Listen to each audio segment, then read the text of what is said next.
Halo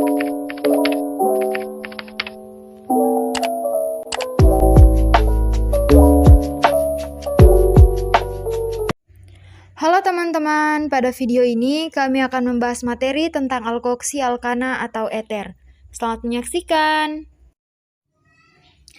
Jadi teman-teman, alkoksi alkana atau eter ini merupakan senyawa turunan alkana yang mana suatu atom H rantai alkana diganti dengan gugus alkoksi sehingga eter memiliki dua gugus alkil yaitu R dan R aksen.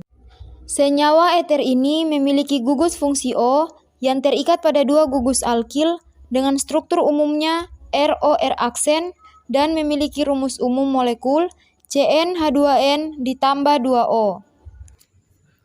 Nah, berdasarkan kedua gugus alkil yang terikat pada atom oksigen ini dapat berupa gugus alkil yang sama maupun berbeda.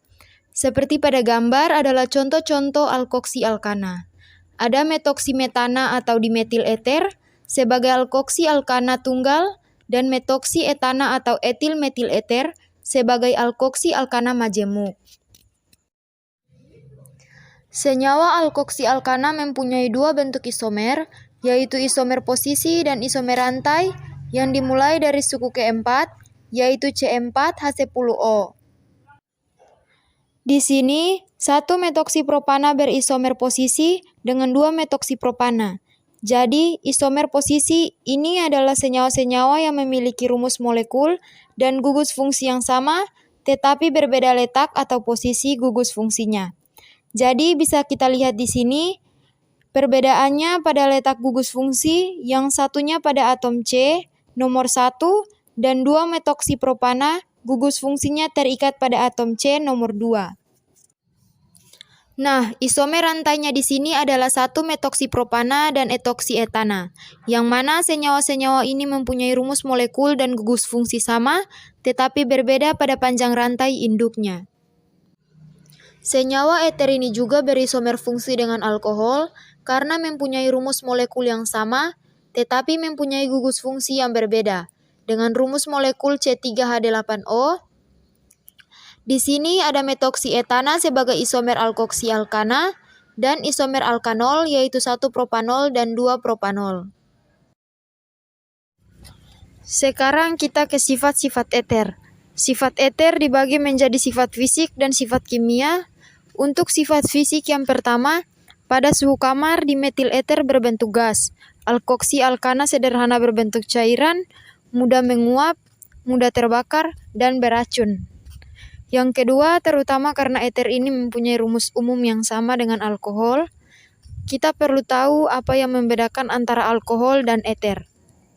Jadi, baik eter maupun alkohol itu dua-duanya di suhu kamar sama-sama berwujud cairan, tetapi dibandingkan dengan alkohol, eter ini lebih mudah menguap, yang artinya eter memiliki titik didih yang lebih rendah daripada titik didih alkohol.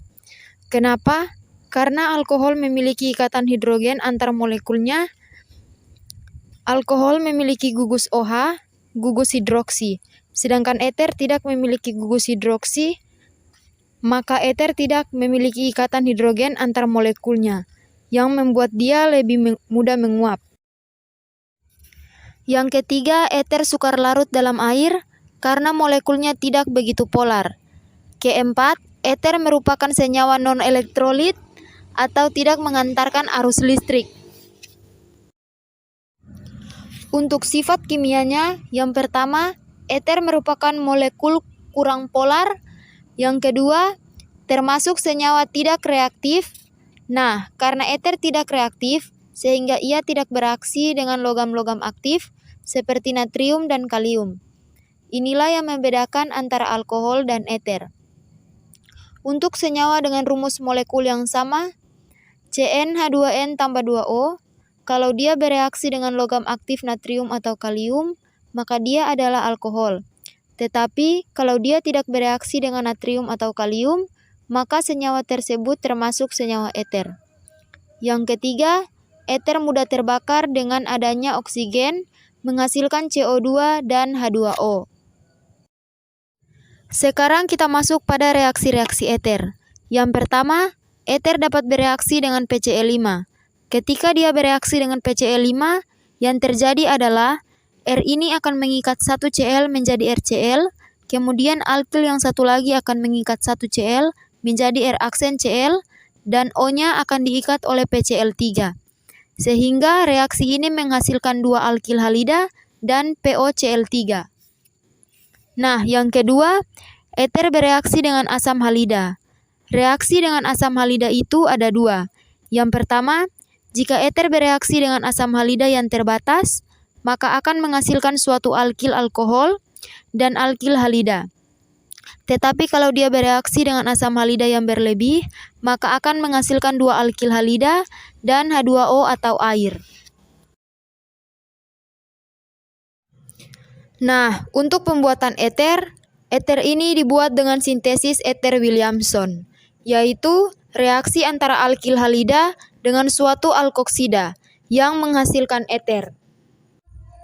Untuk kegunaan eter sendiri, dalam laboratorium eter sering dipakai sebagai pelarut senyawa nonpolar seperti lemak dan damar. Dalam bidang kesehatan juga digunakan sebagai obat bius atau anestesi, yaitu dietil eter. Selain itu juga merupakan bahan dari senyawa metil tersier butil eter atau MTBE, yaitu suatu senyawa aditif atau bahan tambahan untuk bensin yang digunakan untuk meningkatkan nilai oktan bensin.